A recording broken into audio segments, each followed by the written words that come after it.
La copa se rompió entre mis dedos cuando escuché esas palabras salir de su boca. Sentí cómo los pedazos de cristal caían al suelo igual que mi corazón se desmoronaba en mi pecho. «Por la libertad», dijo Fernanda, mi nuera, alzando su copa frente a todos mis amigos, mi familia, en mi propia casa, en la fiesta que organicé para celebrar mis 60 años. La sangre brotaba de mi mano cortada, pero el dolor que sentí fue mucho más profundo que cualquier herida física. Todos se quedaron en silencio. Las conversaciones se apagaron como velas en una tormenta. Mi hijo Miguel bajó la mirada, avergonzado pero cobarde, incapaz de defender a su propia madre. Fue entonces cuando lo supe. Llevaba años siendo utilizada, manipulada por la mujer que había acogido como a una hija.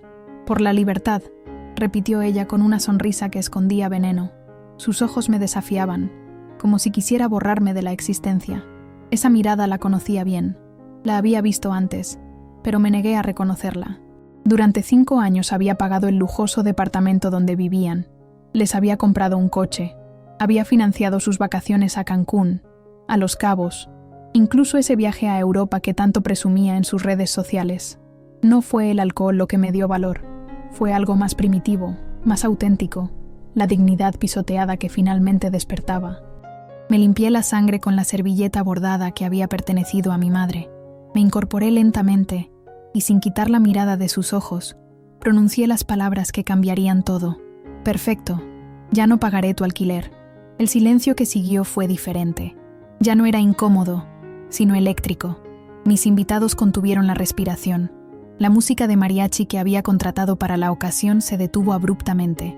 En ese momento, Fernanda perdió su sonrisa y pude ver por primera vez en años lo que realmente era. Una niña mimada acostumbrada a conseguir todo lo que quería. «No puede hacer eso», balbuceó, perdiendo la compostura. «Miguel, dile algo a tu madre», exigió, buscando apoyo en mi hijo, quien siempre había sido débil ante sus caprichos. «Ya lo escuchaste, querida», continué, sorprendida por la firmeza en mi propia voz. «Brindaste por tu libertad, y te la concederé, completa, total. A partir de mañana». No sabía entonces que esa noche en Coyoacán, en mi casa colonial llena de recuerdos, marcaba el inicio de una guerra en la que yo, Dolores Mendoza, viuda respetada y empresaria discreta, iba a recuperar todo lo que me habían arrebatado: mi dignidad, mi familia y, sobre todo, mi poder. La fiesta terminó temprano. Los mariachis guardaron sus instrumentos. Los meseros recogieron platos casi llenos de comida. Mis amigas de toda la vida me abrazaron antes de irse, algunas susurrándome «Ya era hora, Lola». Y mientras todos se marchaban, yo permanecí en el patio central, bajo el naranjo que había plantado con Antonio, mi difunto esposo, observando las estrellas que brillaban sobre la Ciudad de México, sabiendo que nada volvería a ser igual. Esa noche no dormí. Sentada frente al espejo de mi tocador, mirando las arrugas que contaban mis historias, me prometí a mí misma que este sería mi último sacrificio. Ya había entregado demasiado dinero, demasiado amor, demasiados años. Era momento de recuperarme. Lo que Fernanda no sabía es que la libertad tiene un precio, y estaba a punto de descubrir cuán alto podía ser. Me llamo Dolores Mendoza, aunque todos me conocen como Doña Lola. Nací en Guanajuato, pero he vivido los últimos 40 años en la Ciudad de México. Enviudé hace 8 cuando Antonio, mi esposo, falleció de un infarto. Me dejó esta casa en Coyoacán, algunos ahorros y la cadena de pastelerías Dulce Hogar, que juntos habíamos construido desde cero. Cada mañana, a mis 60 años, me levanto a las 5 para revisar los pedidos del día. Tenemos 7 sucursales en la ciudad, y aunque podría delegar más, no puedo evitar supervisar personalmente las recetas de mi madre y abuela. El pan de muerto, las conchas, los rollos de canela, todos llevan mis manos, mis recuerdos. Miguel, mi único hijo, trabaja conmigo administrando la parte financiera del negocio, o eso dice. En realidad, apenas aparece por la oficina central, siempre con excusas que Fernanda inventa para él. Reuniones importantes, proyectos especiales, palabras vacías que esconden tardes en centros comerciales y restaurantes de lujo. Hace 5 años, cuando Miguel trajo a Fernanda a casa por primera vez, sentí una mezcla de alegría y temor. Ella era hermosa, educada, con esa elegancia que solo da el dinero viejo. Su familia, de apellido Ruiz Pardo, Era conocida en Polanco, aunque después descubrí que su fortuna se había desvanecido hace años, dejando solo el apellido y las apariencias. «Mamá, ella es especial», me dijo Miguel con los ojos brillantes. Y le creí. ¿Cómo no hacerlo? Mi hijo siempre había sido sensible, honesto, incapaz de ver la maldad en otros. Lo crié yo sola después de que Antonio se entregara por completo al negocio, sacrificando tiempo familiar por nuestra estabilidad económica. La boda fue rápida, ostentosa. Pagué cada peso sin quejarme. «Es tu único hijo», me repetía, ignorando las miradas de desaprobación de mis hermanas cuando vieron el vestido de diseñador, la recepción en Hacienda de los Morales, la orquesta, las flores importadas. Fernanda insistió en cada detalle, y Miguel solo asentía, enamorado o quizás hechizado. «Necesitamos un lugar propio, suegra», me dijo Fernanda una semana después de la luna de miel en Italia, también pagada por mí. «Miguel y yo queremos empezar nuestra vida juntos, construir nuestro hogar». Sus palabras sonaban razonables, llenas de ilusión. ¿Quién no apoyaría a una joven pareja que quiere independizarse? Firmé el contrato de arrendamiento de un penthouse en Santa Fe al día siguiente. 3 recámaras, vista a la ciudad, cocina de mármol que nunca usarían porque Fernanda no cocinaba. «Es temporal», me aseguró, «hasta que podamos comprar algo propio». 5 años después, seguían ahí, y yo seguía pagando. Los domingos, mi único día libre, los invitaba a comer. Preparaba mole, chiles en nogada, pozole, todos los platillos que a Miguel le encantaban desde niño. Fernanda apenas probaba bocado, siempre a dieta, siempre mirando su teléfono. «¡Qué rico, mamá!», decía mi hijo, mientras ella ponía excusas para no ayudar a recoger la mesa. Mi rutina se convirtió en trabajar, pagar sus cuentas, fingir que no notaba cómo Fernanda me despreciaba cuando creía que no la veía. Comentarios sutiles sobre mi ropa tan tradicional, sobre mi casa tan anticuada, sobre mis ideas de otra época, pequeñas puñaladas disfrazadas de opiniones modernas. Mis amigas me lo advirtieron. Consuelo, mi comadre desde hace 30 años, me lo dijo directamente. «Lola, esa mujer te está usando». Carmen, mi prima, fue más directa. «Te va a dejar sin un peso, pero el amor de madre es ciego». Y yo quería creer que estaba ayudando a mi hijo a ser feliz. La verdad es que estaba cansada de despertar antes del amanecer para revisar la masa madre del pan, cansada de firmar cheques para caprichos ajenos, cansada de ver cómo el brillo en los ojos de mi hijo se apagaba cada vez más, convertido en un títere de su esposa. Esa noche, antes de mi fiesta de cumpleaños, miré mi reflejo en el espejo mientras me ponía los aretes de perlas que Antonio me regaló en nuestro aniversario de plata. Vi a una mujer que había entregado todo, su juventud, su energía, su dinero, una mujer que se había olvidado de sí misma por complacer a los demás. Y me pregunté, por primera vez en décadas, «¿Y tú, Lola? ¿Cuándo vivirás para ti?». No sabía que la respuesta llegaría esa misma noche, en forma de un brindis por la libertad que cambiaría todo. La mañana después de mi cumpleaños, desperté con una extraña sensación de ligereza, como si las palabras pronunciadas la noche anterior hubieran roto cadenas invisibles que me ataban. Preparé mi café como siempre, pero hoy sabía diferente, más intenso, más mío. El teléfono sonó mientras desayunaba pan dulce recién horneado. Era Miguel, su voz entrecortada, nerviosa. «Mamá, tenemos que hablar sobre lo de anoche», dijo sin saludar siquiera.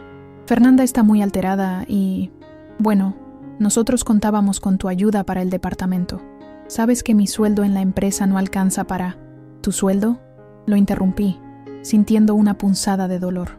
«Miguel, hace 3 meses que no trabajas en las pastelerías. No vienes a la oficina, no revisas los libros, no atiendes a los proveedores. ¿De qué sueldo me hablas?». El silencio al otro lado de la línea me confirmó lo que ya sabía. Mi hijo seguía cobrando como gerente financiero, pero el trabajo lo hacía yo, con ayuda de Lupita, mi asistente de confianza desde hace 15 años. «Es que Fernanda necesita que la acompañe a sus compromisos sociales. Dice que es importante para su imagen, para nuestro futuro. Estamos haciendo conexiones, mamá. Inversiones de tiempo que darán fruto». Cerré los ojos, conteniendo el dolor. Mi hijo, mi niño inteligente que había estudiado administración en la UNAM con honores, ahora reducido a ser el acompañante de su esposa en brunches y cócteles. «Ven a la casa a las 5», le dije con firmeza. Solo tú. Tenemos que hablar. Colgué antes de escuchar su respuesta. Sabía que vendría. Miguel podía estar cegado por Fernanda, pero en el fondo seguía siendo mi hijo. El niño que corría a mis brazos cuando se raspaba las rodillas. El adolescente que me confiaba sus sueños. Decidí no ir a la panadería central ese día. En vez de eso llamé a Ramón, mi contador desde hace décadas, y le pedí que viniera a casa con todos los registros financieros de los últimos 5 años. Necesitaba saber exactamente cuánto había estado sangrando mi patrimonio. Ramón llegó a mediodía con carpetas llenas de documentos. Nos sentamos en el comedor, el mismo donde tantas veces había servido comida para mi familia, y comenzó a mostrarme los números. Cada página era una revelación dolorosa, cada cifra, una traición. Doña Lola, en estos 5 años usted ha gastado más de 6 millones de pesos en su hijo y su nuera, me explicó Ramón, ajustándose los lentes. El departamento en Santa Fe, los 2 coches, las tarjetas de crédito, los viajes, y eso sin contar el sueldo que sigue recibiendo don Miguel sin trabajar realmente en la empresa. ¿Cómo están las pastelerías?, pregunté, temiendo la respuesta. Están bien, pero podrían estar mejor. Hemos tenido que rechazar la apertura de 2 nuevas sucursales por falta de liquidez. Todo el capital disponible se ha ido en gastos familiares. Mientras Ramón hablaba, revisé uno por uno los estados de cuenta. Descubrí cargos que no reconocía: spas, boutiques, restaurantes donde una comida costaba lo que ganaba una de mis panaderas en un mes. Y lo peor, transferencias periódicas a una cuenta a nombre de Fernanda exclusivamente. Miles de pesos cada mes que salían de mis ahorros. ¿Qué es esto?, pregunté, señalando esas transferencias. Ramón bajó la mirada incómodo. Doña Lola, según entiendo, es un acuerdo al que llegó con su nuera. Un depósito mensual para sus gastos personales. Nunca había autorizado tal cosa. Jamás había acordado darle dinero directamente a Fernanda. Esto era falsificación, fraude, mi hijo, mi propia sangre, permitiendo que su esposa robara a su madre. Cuando Ramón se marchó, me quedé sola con la evidencia de mi ingenuidad esparcida sobre la mesa. Fotos de viajes a Europa que yo había pagado y donde ni siquiera me invitaron. Facturas de fiestas donde no figuraba mi nombre en la lista de invitados. La hipoteca de una casa de fin de semana en Valle de Bravo, que ni siquiera sabía que existía, comprada principalmente con mi dinero. A las 5 en punto, el timbre sonó. Miguel había llegado, pero no venía solo. Fernanda estaba con él, su rostro una máscara perfecta de preocupación fingida. Vestía un conjunto que reconocí de inmediato. Chanel, de la última temporada. Probablemente costaba más que los salarios mensuales de todos mis empleados juntos. «Suegra», comenzó ella con esa voz melosa que ahora me parecía insoportable. «Creo que ayer tuvimos un malentendido. Mi brindis era simbólico, sobre la libertad espiritual. No...» «Siéntense», interrumpí, señalando las carpetas sobre la mesa. «Tenemos que hablar de esto». Vi el pánico cruzar por los ojos de ambos cuando reconocieron los documentos. Miguel palideció. Fernanda enderezó la espalda, preparándose para el ataque. «Mamá, puedo explicarlo», comenzó Miguel. ¿Explicar qué? ¿Las transferencias que nunca autoricé? ¿Los viajes que pagué para que ustedes disfrutaran sin mí? ¿O quizás quieres explicarme por qué mi empresa, el trabajo de toda la vida de tu padre, está estancado mientras ustedes viven como reyes? Fernanda cambió de estrategia rápidamente. Su rostro se transformó. Las lágrimas aparecieron como por arte de magia. «Suegra, todo lo hicimos pensando en la familia. Esas conexiones sociales nos permiten movernos en círculos que beneficiarán a las pastelerías. Estamos trabajando para usted, para su legado». La miré directamente a los ojos y por primera vez vi claramente la mentira en ellos. Esta mujer nunca había pensado en mí, en mi empresa, en mi familia. Solo pensaba en ella misma. «Se acabó», dije con una calma que no sabía que poseía. «Miguel, a partir de mañana, si quieres seguir recibiendo un sueldo, te presentarás en la oficina como todos los empleados. Fernanda, tienes un mes para desocupar el departamento de Santa Fe. No pagaré un peso más de renta». «No puede hacer esto», exclamó ella, olvidando su papel de nuera amorosa. «Tenemos un estilo de vida que mantener. Compromisos. ¿Qué dirán nuestros amigos?» «Eso», respondí levantándome de la mesa. «No es mi problema. Brindaste por tu libertad, ¿recuerdas? Pues ahí la tienes, completa, con todas sus responsabilidades. Miguel me miró con una mezcla de miedo y súplica.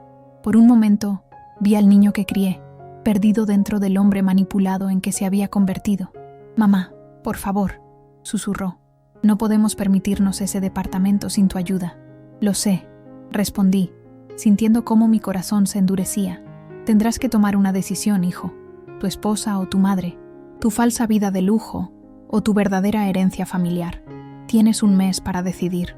Se marcharon entre gritos de Fernanda y el silencio avergonzado de Miguel. Cuando la puerta se cerró tras ellos, me derrumbé en el sillón. Las lágrimas que había contenido durante toda la conversación finalmente fluyeron. Lloré por la traición, por el tiempo perdido, por el dinero desperdiciado, pero sobre todo, lloré por mi hijo, atrapado en las garras de una mujer que solo veía en él un acceso a mi fortuna. Esa noche, mientras miraba las estrellas desde mi patio, supe que la guerra apenas comenzaba y que sería más dolorosa de lo que jamás hubiera imaginado. Esa noche no pude dormir. Los recuerdos llegaban como olas, algunas suaves, otras violentas, todas implacables. Encendí la luz de mi mesita y miré la fotografía que siempre guardo junto a mi cama. Antonio y yo, jóvenes, sonrientes, frente a nuestra primera panadería en la colonia Roma. Un local pequeño, apenas más grande que el horno industrial que habíamos comprado con todos nuestros ahorros. Recordé aquellos primeros días, cuando me levantaba a las 3 de la madrugada para preparar la masa mientras Antonio se ocupaba del horno. Mis manos agrietadas por la harina y el frío, sus ojos cansados pero siempre brillantes cuando me decía: «Lolita, algún día todo esto valdrá la pena». No teníamos nada entonces. Vivíamos en un cuarto de azotea en Doctores, compartiendo baño con otras 3 familias. Yo estaba embarazada de Miguel y vomitaba cada mañana antes de irme a trabajar. Nunca nos quejamos. Era nuestro sueño, nuestro futuro. Cuando Miguel nació, improvisamos una cuna con cajones de madera que los proveedores nos regalaban. Lo llevábamos a la panadería envuelto en mantas y dormía entre sacos de harina mientras nosotros trabajábamos. Los clientes se enamoraron de ese bebé regordete que sonreía a todos y pronto comenzaron a llamarlo el príncipe de las conchas. Recordé la vez que enfermó de neumonía, a los 3 años. Los médicos nos dijeron que necesitaba hospitalización, medicamentos caros, atención especializada. No teníamos seguro, apenas estábamos empezando a ver ganancias en el negocio. Antonio vendió su único lujo, un reloj que había heredado de su padre, para pagar el hospital. Yo doné las pocas joyas que tenía de mi madre. Pasamos 2 semanas durmiendo en sillas de hospital, turnándonos para ir a la panadería y mantenerla funcionando. Miguel sobrevivió, y nosotros también. Esa experiencia nos enseñó que nada era más importante que la familia. Nada. Cuando cumplió 6 años, abrimos nuestra segunda sucursal en Coyoacán. El negocio crecía, y con él nuestras esperanzas. Antonio trabajaba 16 horas diarias, determinado a darle a su hijo lo que él nunca tuvo: educación, oportunidades, un futuro sin preocupaciones económicas. «Nuestro Miguel será universitario», decía con orgullo mientras contábamos las monedas al final del día. «Estudiará lo que quiera, viajará, conocerá el mundo, no tendrá que madrugar para amasar pan como nosotros». Y así fue, a costa de nuestro descanso, de nuestra juventud, de nuestra salud. Miguel tuvo todo: los mejores colegios privados, clases de inglés, viajes escolares, universidad sin preocupaciones. Mientras sus compañeros trabajaban para pagarse los estudios, él podía concentrarse exclusivamente en aprender. Antonio no vivió para verlo graduarse. Un infarto lo sorprendió una madrugada, frente al horno, haciendo lo que más amaba. Se fue sin ruido, sin drama, como había vivido, dejándome sola con un hijo de 22 años y 7 pastelerías que administrar.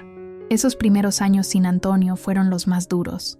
Aprendí de golpe todo lo que él hacía: tratar con bancos, gestionar préstamos, negociar con proveedores. Dormía 4 horas diarias, lloraba en secreto, pero nunca dejé que Miguel viera mi sufrimiento. Él acababa de entrar a la maestría, tenía su vida por delante.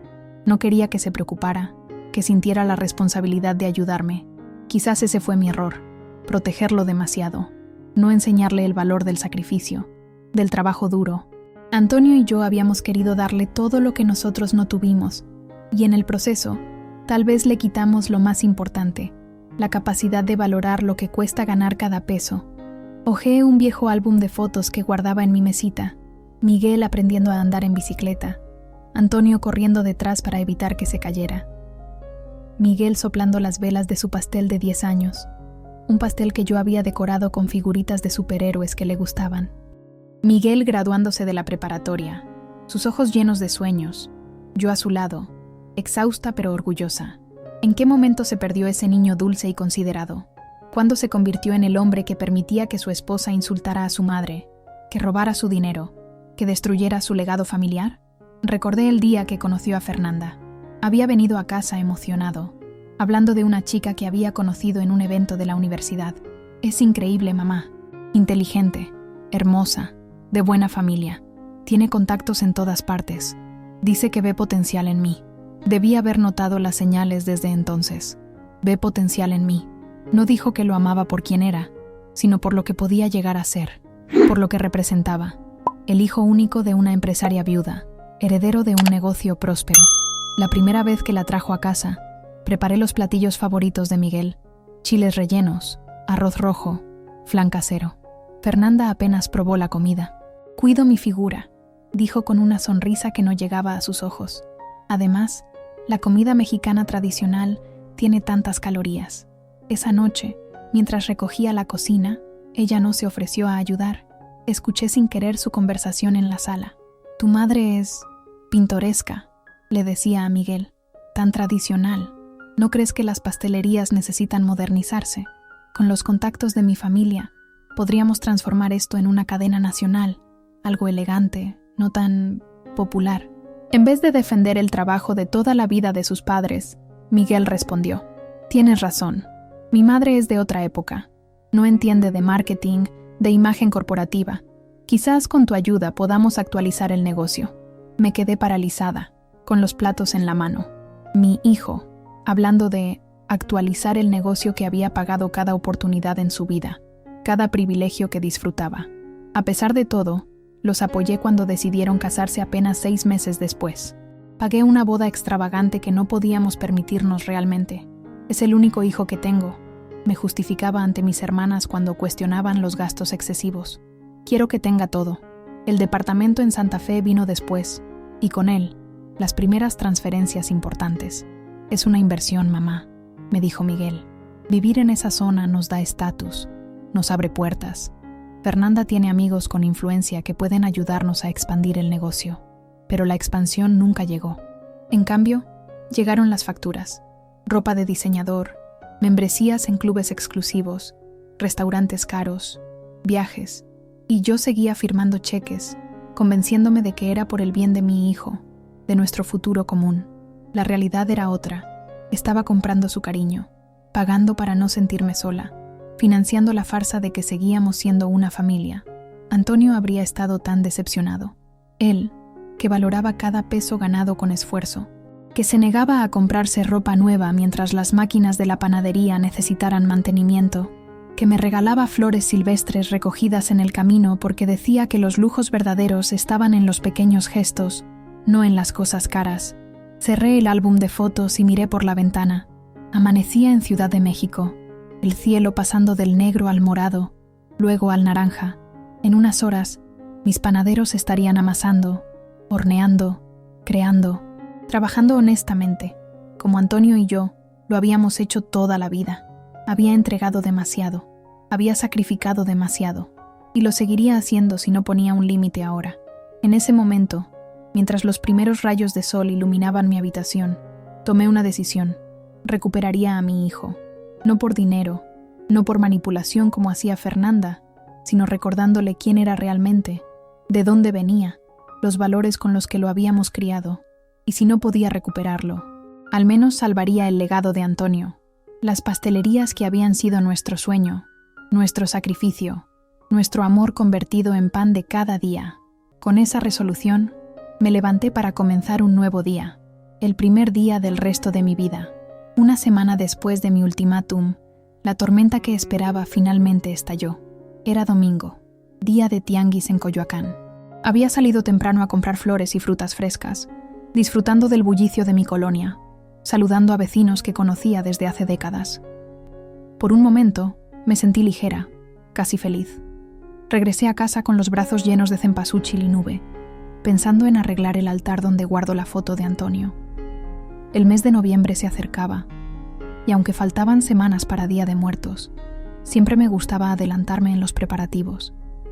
Apenas crucé el umbral, supe que algo estaba mal. La puerta no estaba cerrada con llave. Desde la entrada podía escuchar ruidos en el estudio, cajones abriéndose y cerrándose, papeles moviéndose. ¿Quién anda ahí?, pregunté, dejando las flores en la mesa del recibidor y tomando un paraguas como improvisada arma.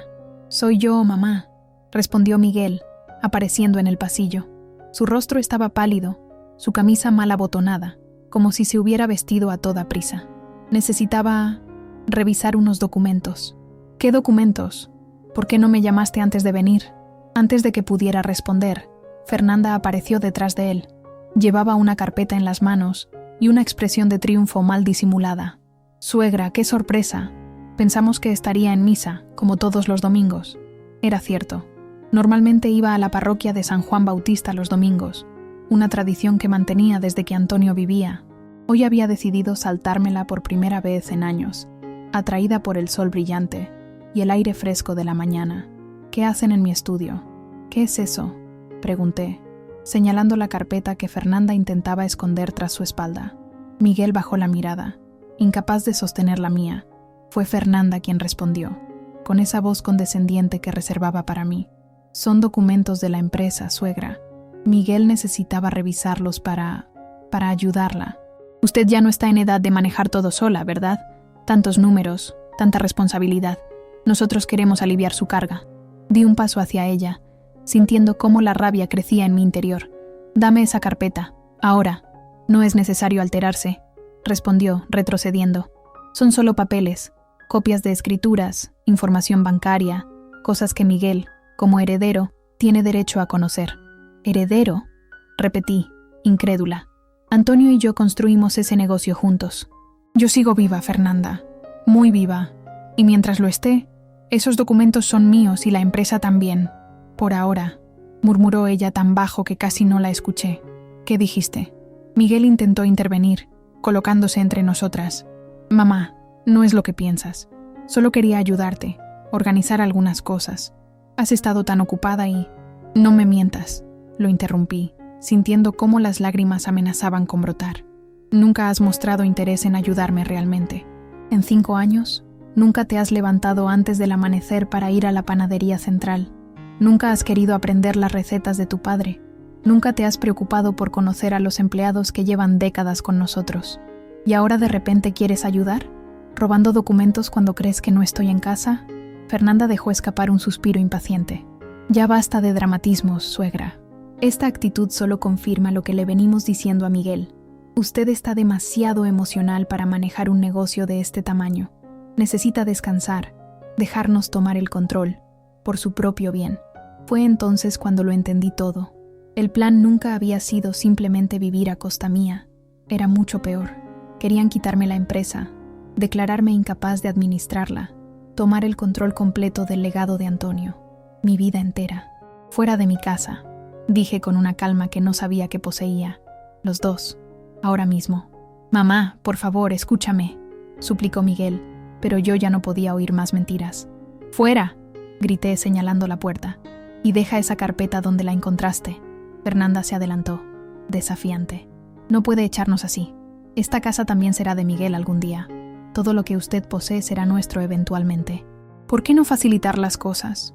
¿Por qué no firmar un poder general ahora, permitirnos administrar todo, mientras usted disfruta de una merecida jubilación?» Cada palabra era una puñalada. Cada frase revelaba la extensión de su codicia, de su plan. Ya no se molestaba en ocultarlo. Me quería fuera del camino, relegada a un rincón mientras ellos dilapidaban el trabajo de toda mi vida. «Mamá», intervino Miguel de nuevo, su voz temblorosa. «Fernanda solo quiere lo mejor para todos. Quizás sí necesites descansar. Has trabajado tanto, y nosotros podríamos ocuparnos de todo. Mi propio hijo, mi sangre, el niño que había criado con tanto amor, por quien Antonio y yo nos habíamos sacrificado cada día de nuestras vidas». Ahora estaba frente a mí, convertido en cómplice de un plan para despojarme de todo. No pude contener más las lágrimas. Cayeron silenciosas por mis mejillas mientras los miraba, a él y a la mujer que lo había transformado en un extraño. Tu padre estaría tan decepcionado, Miguel, dije finalmente. Él, que nunca tomó un día libre, que se levantaba enfermo para abrir la panadería porque sabía que nuestros empleados dependían de ese salario para alimentar a sus familias, que prefería arreglarse los zapatos viejos antes que gastar en unos nuevos para que tú pudieras tener los mejores libros, la mejor educación. Vi el dolor cruzar su rostro, un destello del hijo que conocía, antes de que Fernanda lo tomara del brazo. No la escuches, amor. Está manipulándote con la memoria de tu padre. Siempre hace lo mismo. Culpa, culpa y más culpa. ¿Manipulación? Respondí, secándome las lágrimas con el dorso de la mano. Manipulación es lo que tú has hecho con mi hijo desde que lo conociste. Lo has convertido en un títere, en alguien que no reconozco. Le has llenado la cabeza de ideas de grandeza, de lujos que no habéis ganado, de un estilo de vida construido sobre mi trabajo y el de Antonio. Vámonos, Miguel, ordenó Fernanda tirando de su brazo. Tu madre está histérica. No podemos razonar con ella en este estado. Para mi sorpresa, Miguel no se movió. Por primera vez en años, vi duda en sus ojos. La carpeta, dijo lentamente. Deberíamos devolverla. No está bien llevárnosla así. Fernanda lo miró como si le hubiera abofeteado. ¿Qué estás diciendo? Es información que necesitamos para proteger nuestro futuro. Tu futuro. ¿O prefieres seguir siendo un don nadie, dependiente de la caridad de tu madre? Miguel me miró, luego a ella, atrapado entre dos mundos, entre dos versiones de sí mismo. Finalmente, sacudió la cabeza y tomó la carpeta de las manos de Fernanda. Por un momento, sentí esperanza. Quizás mi hijo estaba regresando a mí, pero entonces, en vez de devolverla al estudio, la abrió y sacó varios documentos. Necesitamos estos, dijo con voz apagada. Los contratos de propiedad de las 2 últimas sucursales, los papeles del fideicomiso que estableciste, las claves bancarias, lo demás puede quedarse. Mi corazón se rompió en ese instante. No era una rebelión contra Fernanda, era una negociación. Se llevarían lo esencial, lo que realmente importaba para su plan, fingiendo un gesto de consideración al dejar el resto.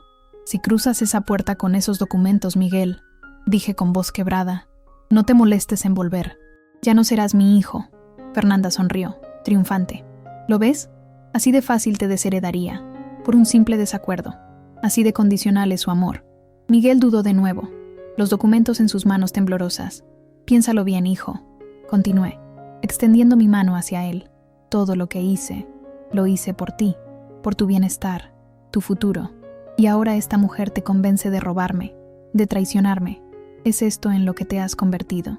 Por un instante, vi al niño que había sido, el pequeño Miguel que me abrazaba fuerte cuando tenía miedo, que me traía dibujos de la escuela, que me decía, te quiero hasta el infinito, mamita.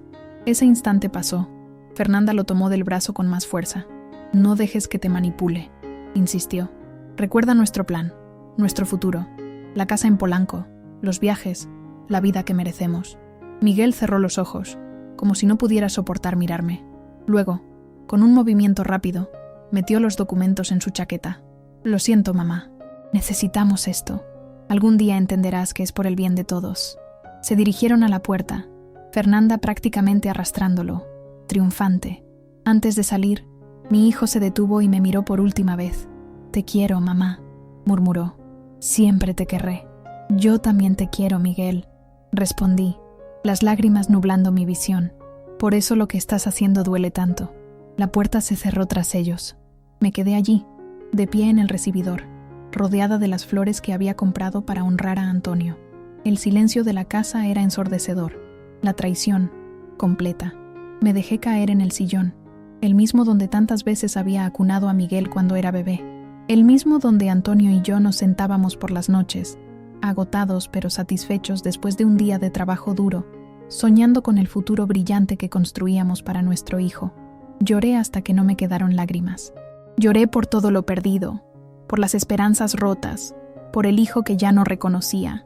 Lloré por Antonio, que no estaba aquí para ayudarme a enfrentar este dolor, esta traición. Cuando finalmente me calmé, el sol comenzaba a ponerse, tiñendo mi sala de naranja y rojo. Me levanté, limpié mi rostro y miré la fotografía de Antonio que colgaba en la pared. Lo he perdido, le dije a la imagen de mi esposo. He perdido a nuestro hijo. Casi pude escuchar su respuesta, su voz cálida resonando en mi memoria. Nada está perdido mientras sigamos luchando, Lolita. Y entonces, en medio del dolor más grande que había sentido desde su muerte, sentí algo inesperado nacer dentro de mí. No era resignación, no era derrota, era determinación, pura, fría, inquebrantable determinación. Ellos creían que me habían vencido, que una viuda sentimental se derrumbaría ante la traición, que se rendiría, que firmaría lo que le pusieran delante para no perder el amor de su único hijo. Estaban muy equivocados. No conocían a la verdadera Dolores Mendoza, la mujer que había nacido en la pobreza y se había hecho a sí misma, la que había trabajado desde los 12 años, la que había construido un negocio desde cero con Antonio, superando crisis económicas, competencia despiadada, días sin dormir. Se habían llevado algunos documentos, pero no sabían que tenía copias. No sabían que Ramón, mi contador, guardaba respaldos de todo. No sabían que tenía amigos leales, abogados que me debían favores, empleados que me respetaban más que a nadie. Esa noche, mientras las estrellas aparecían sobre Ciudad de México, tomé una decisión. Protegería el legado de Antonio, salvaría las pastelerías, y si en el proceso perdía definitivamente a mi hijo, que así fuera. La guerra había comenzado, y yo no tenía intención de perderla. Esa noche no dormí, sentada en mi estudio, revisando los documentos que quedaban, tratando de entender exactamente qué se habían llevado Miguel y Fernanda, experimenté algo extraño. El dolor seguía ahí, punzante como una herida abierta, pero había algo más, una claridad mental que no había sentido en años. Era como si un velo hubiera caído de mis ojos, como si de pronto pudiera ver con perfecta nitidez lo que había estado ocurriendo a mi alrededor durante todo este tiempo. A las 6 de la mañana, cuando el cielo de la Ciudad de México apenas comenzaba a aclararse, tomé el teléfono y llamé a Ramón. «Necesito verte hoy mismo», le dije sin saludar siquiera. «Es urgente». «Doña Lola, ¿está todo bien?», preguntó, evidentemente sorprendido por mi tono. «No, nada está bien, pero va a estarlo». Mientras esperaba su llegada, me duché. Me vestí con mi mejor traje sastre, uno que casi nunca usaba, prefiriendo ropa más cómoda para el trabajo en las panaderías. Me maquillé ligeramente y me puse los aretes de perlas que Antonio me había regalado en nuestro último aniversario. Frente al espejo, vi a una mujer diferente. No era la viuda complaciente que había estado financiando los caprichos de una nuera manipuladora. No era la madre ciega que se negaba a ver en quién se había convertido su hijo. Era Dolores Mendoza, la empresaria, la dueña de Dulce Hogar, la heredera del legado de Antonio. Ramón llegó puntual, como siempre.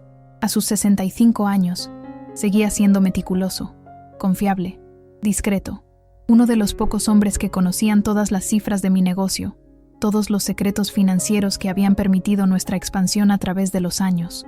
«¿Qué ocurre, doña Lola?», preguntó, observando mi apariencia formal con sorpresa. Le conté todo, la intrusión de Miguel y Fernanda, los documentos robados, las palabras crueles, la traición final. No omití nada, no lloré. Relaté los hechos con precisión clínica, como si estuviera hablando de extraños y no de mi propia familia.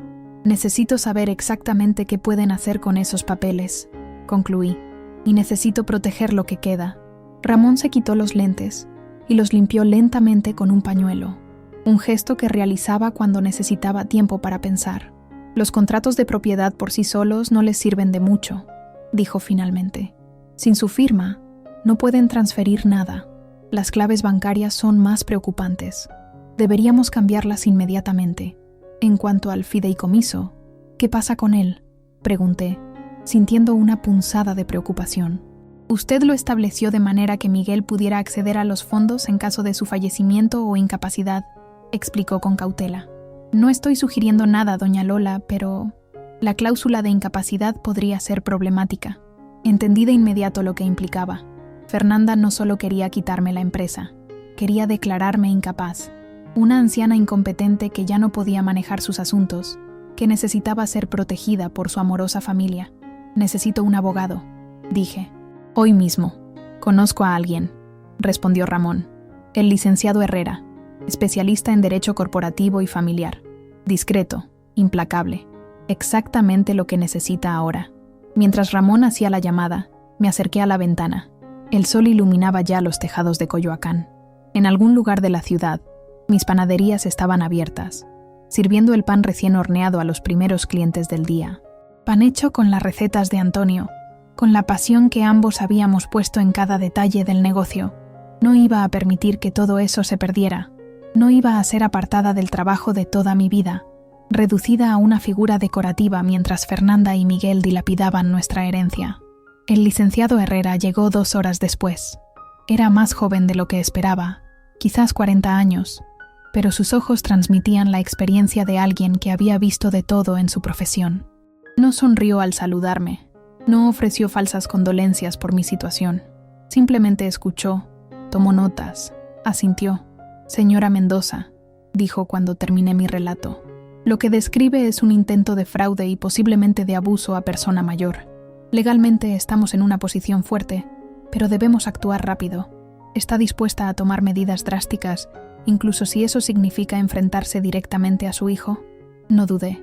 Haré lo que sea necesario para proteger lo que Antonio y yo construimos. Bien, asintió, abriendo su maletín y sacando varios documentos. Vamos a empezar por revocar cualquier poder que haya otorgado a su hijo. Cambiaremos las claves bancarias, como sugiere el contador. Modificaremos el fideicomiso para eliminar la cláusula de incapacidad. Y presentaremos una denuncia por sustracción de documentos. ¿Denuncia?, repetí, sintiendo una punzada de duda. ¿Contra mi propio hijo? No tiene que proceder con ella, explicó el abogado. Es principalmente preventiva. Si intentan algo, ya tendremos un precedente legal. Asentí lentamente.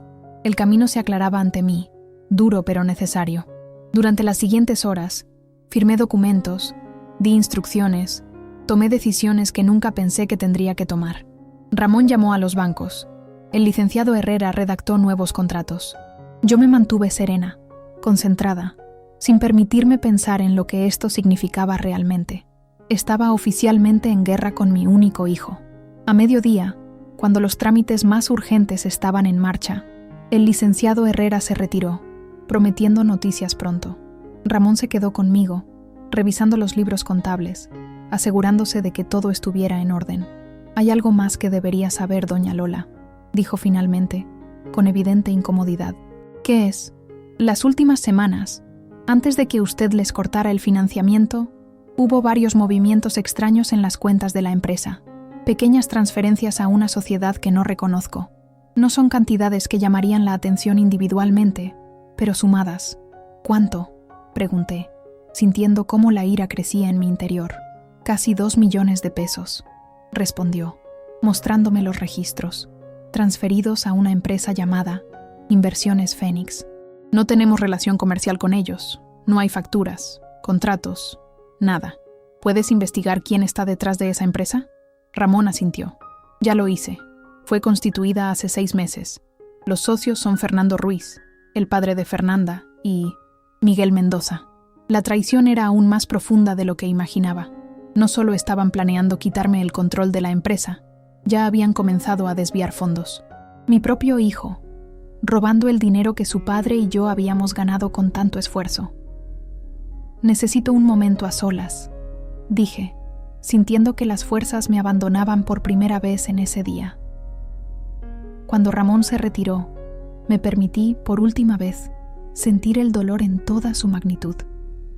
No solo había perdido a mi hijo, había perdido la imagen que tenía de él, los recuerdos que atesoraba, la certeza de que, a pesar de todo, seguía siendo el niño bueno y honesto que habíamos criado.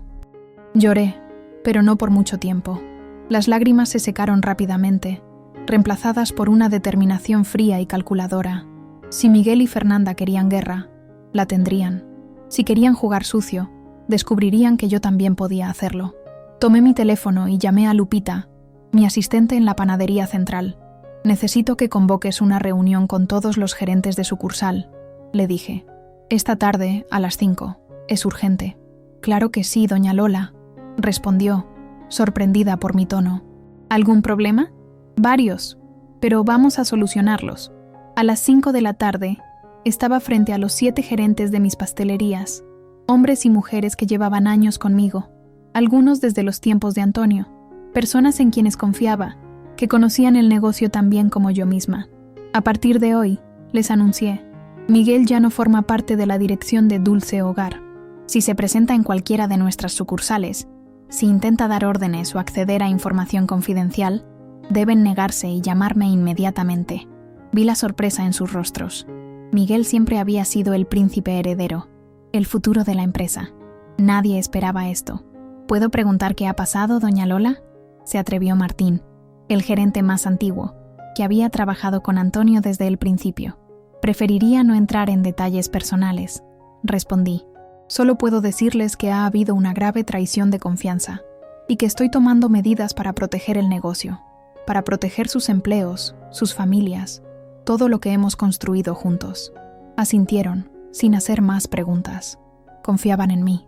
Siempre lo habían hecho. Hay una cosa más, añadí. Vamos a acelerar los planes de expansión. Las 2 nuevas sucursales que habíamos pospuesto, en la Roma y en Santa Fe, quiero que estén funcionando antes de fin de año. ¿Está segura, doña Lola?, preguntó Lupita. Es una inversión considerable. Completamente segura, respondí. Es hora de que Dulce Hogar crezca como debería haberlo hecho hace años. Cuando todos se marcharon, me quedé sola en la sala de reuniones de la oficina central. Sobre la pared colgaba una fotografía enmarcada. Antonio y yo, el día que abrimos nuestra primera sucursal. Jóvenes, sonrientes, llenos de esperanza y determinación. No te fallaré, le susurré a su imagen. No dejaré que destruyan lo que construimos juntos. Esa noche, al regresar a casa, me senté en el patio bajo el naranjo. Las estrellas brillaban en el cielo de la Ciudad de México, sorprendentemente visibles a pesar de la contaminación lumínica. Por primera vez en años, me sentí verdaderamente en paz. El dolor seguía ahí. La herida de la traición de Miguel aún sangraba, pero algo había cambiado en mí. Había despertado de un largo letargo, de años de complacencia y autoengaño. Ya no era solo la madre de Miguel, la viuda de Antonio. Era Dolores Mendoza, una mujer por derecho propio, una mujer que había sobrevivido a la pobreza, a la pérdida de su esposo, y que sobreviviría también a esto. Mientras observaba las estrellas, sentí que Antonio estaría orgulloso de mí, de mi fuerza, de mi resolución, de mi negativa a dejarme manipular por más tiempo. La guerra apenas comienza, murmuré a la noche, y no tienen idea de con quién se han metido. 3 días después, mientras revisaba los libros contables en la oficina de la panadería central, Lupita entró apresuradamente. Doña Lola, tiene visita, anunció con una expresión difícil de interpretar. Es el señor Castañeda. Levanté la vista, sorprendida. Javier Castañeda era el notario que había manejado todos los asuntos legales de Antonio. Un hombre mayor, serio, de pocas palabras, que se había retirado hace casi una década. No lo había visto desde el funeral de mi esposo. Hazlo pasar, respondí intrigada. Javier entró con paso lento pero firme. A sus 80 años, seguía irradiando esa autoridad tranquila que siempre lo había caracterizado. Bajo el brazo llevaba un sobre grande de Manila, amarillento por el tiempo. Dolores. Me saludó con una ligera inclinación de cabeza. Hace mucho tiempo. Demasiado, Javier. ¿A qué debo el honor? Se sentó frente a mí sin esperar invitación y colocó el sobre mi escritorio con cuidado reverencial. Me enteré de lo ocurrido con Miguel, dijo directamente, sin rodeos. Las noticias vuelan en ciertos círculos, especialmente cuando se presentan documentos para modificar fideicomisos y revocar poderes. Sentí una punzada de vergüenza. Los problemas familiares expuestos públicamente, el fracaso como madre exhibido ante conocidos. No he venido a juzgar, continuó, adivinando mis pensamientos. He venido a cumplir una promesa que le hice a Antonio hace muchos años. Una promesa que esperaba no tener que cumplir nunca. ¿De qué hablas?, pregunté, cada vez más desconcertada. Antonio siempre fue un hombre precavido, explicó, acariciando el sobre con sus dedos nudosos. Veía cosas en las personas que los demás no notábamos, incluso en su propio hijo. El aire se volvió denso. cargado de una tensión inexplicable. Fuera, escuchaba el bullicio de la panadería, empleados hablando, máquinas funcionando, la vida continuando ajena a esta conversación que parecía suspendida en el tiempo. Antonio me dejó esto, dijo, empujando el sobre hacia mí, con instrucciones precisas de entregártelo si alguna vez Miguel intentaba tomar control del negocio contra tu voluntad. Si mi hijo algún día traiciona a su madre, fueron sus palabras exactas. Con manos temblorosas, tomé el sobre. Pesaba más de lo que aparentaba. Dentro había documentos legales, fotografías, una carta manuscrita sellada con el nombre Lolita en la caligrafía inconfundible de Antonio. ¿Qué es todo esto?, susurré. La protección que Antonio preparó para ti, para el negocio, para su legado. Abrí la carta primero, necesitando conectar con mi esposo antes de entender los documentos legales. El papel estaba amarillento, la tinta ligeramente desvanecida, pero cada palabra permanecía clara, como si me hablara directamente. Mi querida Lolita, si estás leyendo esto, significa que lo que más temía ha sucedido. Nuestro Miguel ha elegido un camino que no le enseñamos, que va contra los valores que intentamos inculcarle. No sé qué forma habrá tomado su traición, pero Javier tenía instrucciones claras de entregarte esta carta solo si intentaba arrebatarte el control de nuestro negocio, de nuestro sacrificio compartido. Siempre vi algo en sus ojos, Lola, una debilidad que me asustaba, un deseo de tomar sin dar, de disfrutar sin esforzarse. Intenté corregirlo, ser un ejemplo, pero quizás fui demasiado indulgente. Quizás ambos lo fuimos, porque lo amábamos demasiado. Lo que encontrarás en estos documentos es mi última voluntad real, no la que se leyó públicamente, sino la que registré en secreto, con Javier como único testigo. Las pastelerías Dulce Hogar son tuyas, Lola, completamente tuyas. Miguel heredará solo una pequeña parte, que no le permitirá jamás tener control sobre las decisiones de la empresa. El resto, el 85%, es tuyo para manejarlo como consideres apropiado. Además, he establecido un segundo fideicomiso, uno del que nadie sabe, ni siquiera Miguel. Contiene ahorros que fui acumulando a lo largo de los años, inversiones que hice con la ayuda de Javier. Es tu red de seguridad, por si algún día la necesitaras. Perdóname por no haberte dicho esto en vida. Quería creer que nuestro hijo crecería para ser el hombre que soñamos. Quería estar equivocado en mis temores. Úsalo solo si es necesario, mi amor. Y recuerda que siempre fuiste tú la verdadera fuerza detrás de nuestro éxito, la que amasaba antes del amanecer, la que sonreía a los clientes aunque estuviera exhausta, la que nunca perdió la fe cuando todo parecía imposible. Te amaré siempre, más allá de la muerte. Antonio. Las lágrimas corrían por mis mejillas cuando terminé de leer.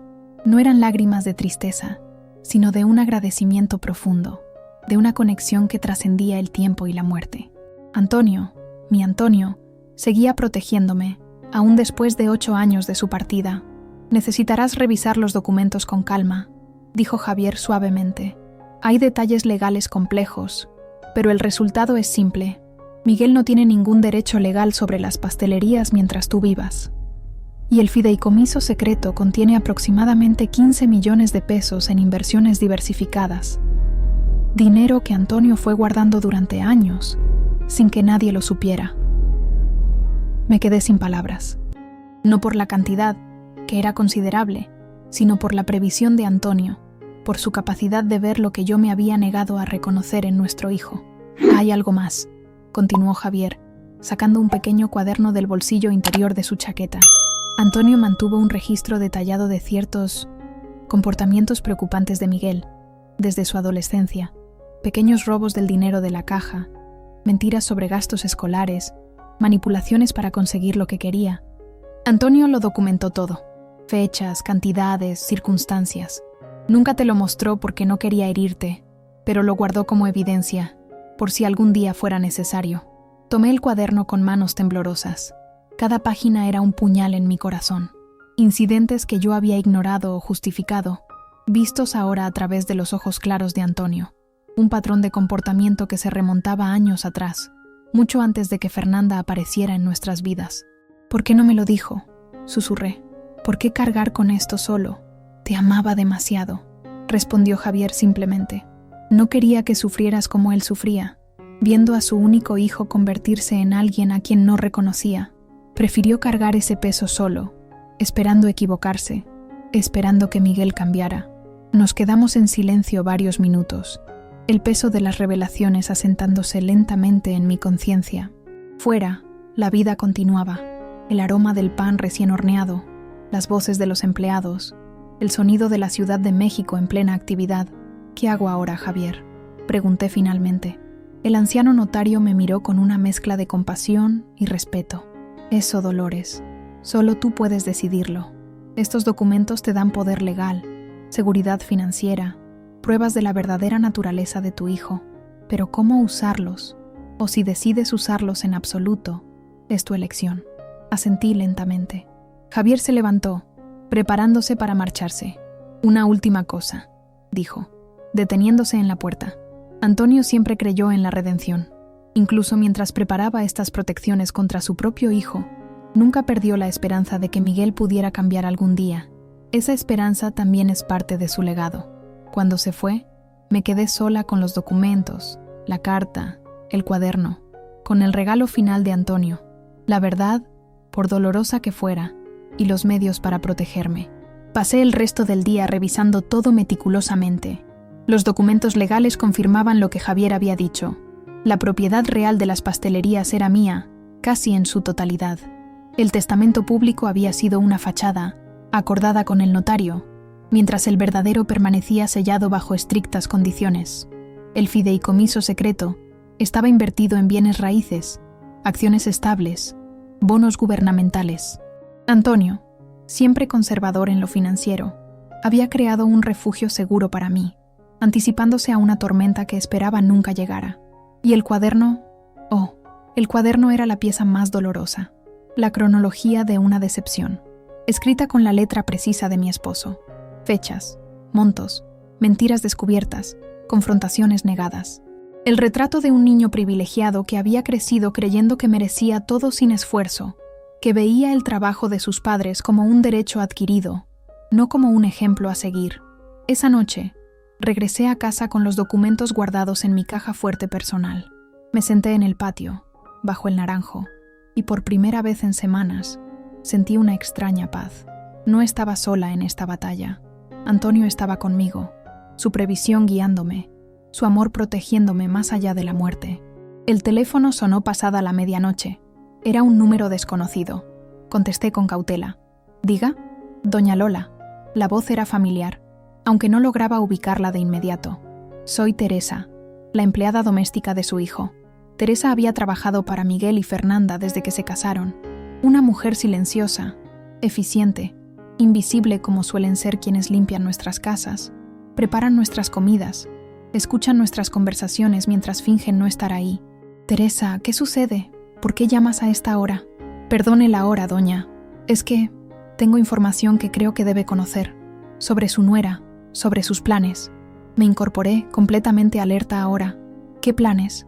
No puedo hablar mucho tiempo. La señora Fernanda no está en casa, pero podría regresar. ¿Podemos vernos mañana? ¿En un lugar discreto?» Acordamos encontrarnos en una pequeña cafetería en la colonia Condesa, lejos tanto de mi casa como de la de Miguel, un lugar donde era improbable que nos reconocieran. «Doña Lola», dijo Teresa antes de colgar, «tenga cuidado. La señora, ella no es quien usted cree.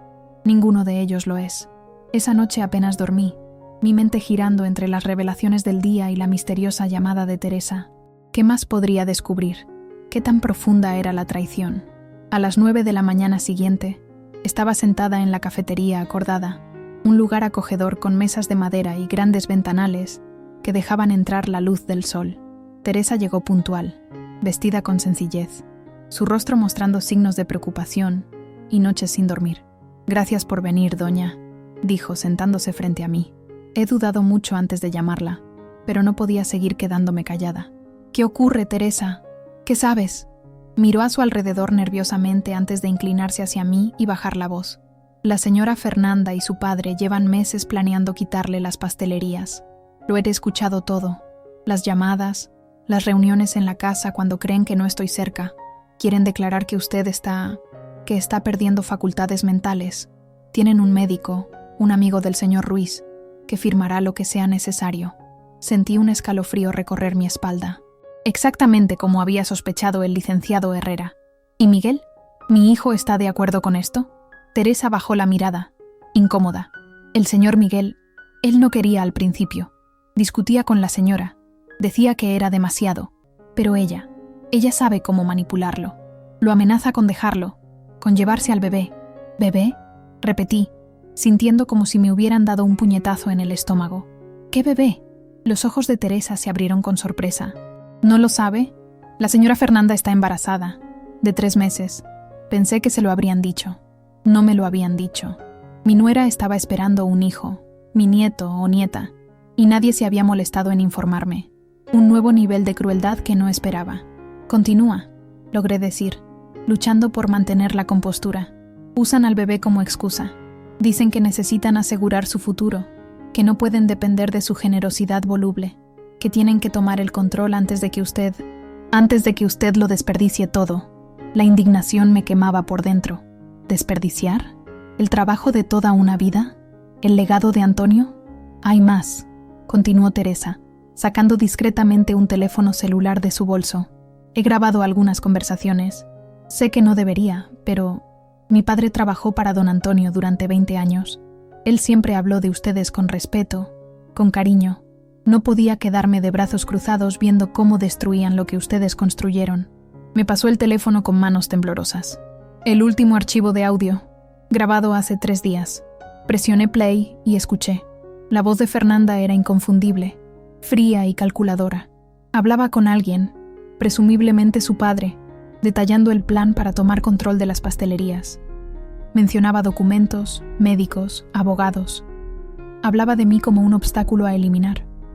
Y mencionaba a Miguel, describiéndolo como manejable, débil, fácil de controlar. Una vez que tengamos el control, decía su voz en la grabación, podemos expandirnos, convertir esas panaderías anticuadas en algo realmente rentable, cafeterías de lujo quizás, o vender la marca a alguna corporación. Hay tanto potencial desperdiciado. Detuve la grabación, incapaz de seguir escuchando. La rabia y el dolor se mezclaban en mi pecho, formando algo nuevo, algo poderoso. ¿Por qué me ayudas, Teresa?, pregunté, devolviéndole el teléfono. Podrías perder tu trabajo. Ella sonrió tristemente. Ya lo perdí, doña. Me despidieron ayer, cuando la señora Fernanda descubrió que había estado hablando con usted por teléfono. No sabe que tengo estas grabaciones, pero sospecha que sé demasiado. Le tomé las manos agradecida. Te conseguiré otro trabajo, mejor pagado, con personas que te valoren. No lo hice por eso, respondió con dignidad. Lo hice porque es lo correcto, porque mi padre me enseñó a ser leal a quienes nos tratan con respeto. Y porque tengo un hijo, doña. Un hijo que me miraría con vergüenza si supiera que permití esta injusticia sin hacer nada. Nos despedimos con la promesa de mantenernos en contacto. Teresa me dejó el teléfono con las grabaciones. Un regalo invaluable, una prueba concreta de la conspiración en mi contra. Mientras caminaba de regreso a mi coche, sentí que el mundo había cambiado. Ya no era solo la viuda traicionada por su hijo, la suegra despreciada por su nuera. Era una mujer con poder, con recursos, con aliados inesperados. Una mujer que ahora conocía la verdad completa y estaba lista para usarla. Antonio me había dejado las herramientas legales para protegerme. Teresa me había dado las pruebas para exponerlos. Y mi propia determinación me daría la fuerza para enfrentarme a ellos, para defender no solo mi patrimonio, sino mi dignidad. Esa misma tarde, llamé al licenciado Herrera y le conté todo. Las revelaciones de Javier, los documentos de Antonio, las grabaciones de Teresa. Escuchó en silencio, tomando notas, su expresión cada vez más seria. Señora Mendoza, dijo finalmente, con todo esto, no solo podemos defendernos, podemos contraatacar, fuertemente. ¿Qué sugiere?, pregunté. Una reunión. Usted, yo, su hijo y su nuera, con todas las cartas sobre la mesa. Les mostraremos exactamente lo que sabemos, lo que tenemos, y les daremos una opción: retirarse elegantemente o enfrentar las consecuencias. ¿Y si no aceptan? El licenciado Herrera sonrió por primera vez desde que lo conocía. No era una sonrisa agradable. Entonces, señora Mendoza, descubrirán por las malas que meterse con usted fue el peor error de sus vidas. Esa noche, mientras el sol se ponía sobre la Ciudad de México, sentí una extraña calma. La tormenta se acercaba, pero ya no la temía. Estaba lista para enfrentarla, para atravesarla, para emerger al otro lado, tal vez herida, tal vez sola, pero íntegra, dueña de mi destino, de mi empresa, de mi vida. Gracias, Antonio. Susurré a las estrellas que comenzaban a aparecer. Gracias por seguir cuidándome, incluso ahora. El poder que ahora tenía en mis manos no era solo legal o financiero, era el poder de la verdad. Y la verdad, por dolorosa que fuera, sería mi escudo y mi espada en la batalla que se avecinaba. Los siguientes días fueron una vorágine de actividad meticulosamente planificada. Si Miguel y Fernanda creían que estaba derrotada, indefensa, a punto de rendirme, estaban muy equivocados. Como Antonio solía decir, en los negocios como en el ajedrez, no muestres tu estrategia hasta que sea demasiado tarde para tu oponente. Mi primer movimiento fue consolidar mi posición en las pastelerías. Convoqué a una reunión extraordinaria con todos los gerentes y empleados de confianza, algunos que llevaban décadas trabajando conmigo. En la sala de juntas de nuestra oficina central, con el retrato de Antonio presidiendo el encuentro, les hablé con una franqueza que me sorprendió a mí misma. La familia Mendoza está pasando por un momento difícil, comencé, sin entrar en detalles escabrosos. Hay quienes quieren tomar control de nuestras pastelerías, cambiar lo que somos, lo que hemos construido juntos durante décadas. Vi preocupación en sus rostros, lealtad en sus ojos. Estas personas no eran solo empleados, eran parte de la familia extendida que Antonio y yo habíamos creado a lo largo de los años. Necesito saber, continué, si puedo contar con ustedes en los tiempos difíciles que se avecinan, si están dispuestos a defender nuestra forma de trabajo, nuestras recetas, nuestra esencia. Martín, el gerente más antiguo, se levantó primero. A sus 60 años, había empezado como ayudante de Antonio cuando apenas teníamos una panadería. Doña Lola, dijo con voz firme. Yo vi a don Antonio amasar pan con las manos agrietadas por el frío cuando no podíamos pagar la calefacción. La vi a usted atender clientes con Miguel pequeño, dormido en una canasta entre los sacos de harina. Esta no es solo una empresa para nosotros, es nuestra vida, nuestra familia. Uno a uno, todos se pusieron de pie. Lupita, mi asistente desde hace 15 años. Javier, el maestro panadero que había aprendido directamente de Antonio. Carmen, la contadora que manejaba las finanzas diarias. Todos expresaron su lealtad, su disposición a defender lo que habíamos construido juntos. Si alguien viene con documentos diciendo que usted ya no está al mando, dijo Martín, tendrán que pasar sobre todos nosotros primero. Sentí un nudo en la garganta. Esta era la verdadera riqueza que Antonio y yo habíamos creado. No solo un negocio próspero, sino una comunidad, un legado de lealtad y trabajo honesto. Con mi posición en la empresa asegurada, el siguiente paso era más delicado, más personal. Llamé a mis hermanas, Consuelo y Margarita, para informarles de lo que estaba ocurriendo. Ambas vivían en Guanajuato, donde habíamos nacido, pero seguíamos siendo cercanas a pesar de la distancia. Siempre supimos que esa mujer era una víbora, dijo Consuelo, la mayor, directa como siempre. Pero esto es imperdonable. ¿Qué podemos hacer para ayudarte, Lola? Necesito que contacten a la familia en Guanajuato, les expliqué. Tíos, primos, todos. Si Miguel y Fernanda intentan difundir rumores sobre mi salud mental, sobre mi capacidad para administrar el negocio, necesito que nuestra familia cierre filas a mi alrededor. Cuenta con ello, aseguró Margarita. Nadie se meterá con nuestra hermana pequeña sin enfrentarse a todos los Mendoza. La red de protección se extendía, se fortalecía, pero el movimiento más importante aún estaba por venir. El licenciado Herrera había estado trabajando incansablemente, preparando documentos, revisando las grabaciones proporcionadas por Teresa, analizando los registros contables que mostraban el desvío de fondos a la misteriosa Inversiones Fénix. Tenemos suficiente, me informó durante nuestra reunión diaria, no solo para defendernos, sino para presentar cargos serios si fuera necesario. Desvío de fondos, intento de fraude, conspiración. Su nuera y su suegro podrían enfrentar consecuencias legales graves. ¿Y Miguel?, pregunté, el corazón aún dividido cuando se trataba de mi hijo. El licenciado me miró con compasión. Su hijo está implicado, doña Lola. Su firma aparece en los documentos de constitución de la empresa fantasma, en las transferencias. Legalmente, es tan responsable como ellos. Asentí lentamente. Era la verdad, por dolorosa que fuera. Miguel no era una víctima inocente manipulada por su esposa. Era un participante activo, un adulto que había tomado sus propias decisiones, que había elegido traicionar a su madre, robar el legado de su padre. ¿Cuál es el siguiente paso?, pregunté. La reunión, respondió el licenciado. Pero antes, necesitamos un último elemento: confirmar quién es realmente Fernanda Ruiz, sus antecedentes, su familia. Tengo un investigador privado trabajando en ello. 3 días después, recibimos el informe. Era aún peor de lo que imaginaba.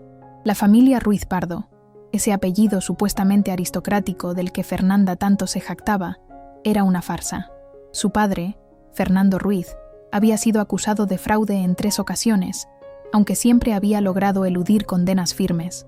Su madre había abandonado la familia cuando Fernanda era adolescente, harta de las estafas y mentiras constantes. La supuesta red de contactos de alto nivel que Fernanda presumía era inexistente. Las amistades influyentes, las conexiones empresariales, todo era una elaborada construcción de humo y espejos. Y lo más revelador, Fernanda había estado casada antes. Un matrimonio breve con el hijo de un empresario textil, que había terminado cuando la familia del joven descubrió que estaba desviando fondos de la empresa familiar. Un patrón que ahora repetía conmigo, con mi hijo. Es una estafadora profesional, concluyó el licenciado Herrera, cerrando el informe. Ella y su padre se dedican a esto: identificar potenciales víctimas, insertarse en sus vidas, ganar su confianza y luego vaciar sus cuentas. Una parte de mí quería sentir lástima por Miguel. Había sido engañado, utilizado, pero otra parte, más dura, más realista, recordaba el cuaderno de Antonio, los incidentes documentados durante años. Miguel siempre había tenido esta debilidad, esta tendencia a tomar el camino fácil, a justificar lo injustificable. Fernanda no lo había creado, solo había explotado lo que ya estaba ahí. «Estamos listos», dijo el licenciado. «Podemos convocar la reunión cuando usted lo decida». Elegí una fecha simbólica, el aniversario de la apertura de nuestra primera panadería.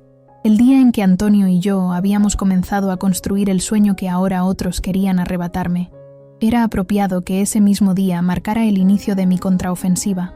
El licenciado Herrera envió la convocatoria formal, una reunión en su despacho, a las 11 de la mañana, para discutir asuntos familiares y empresariales de suma importancia, sin más detalles, pero con un tono que dejaba claro que la asistencia no era opcional. La respuesta llegó rápidamente. Miguel y Fernanda estarían allí.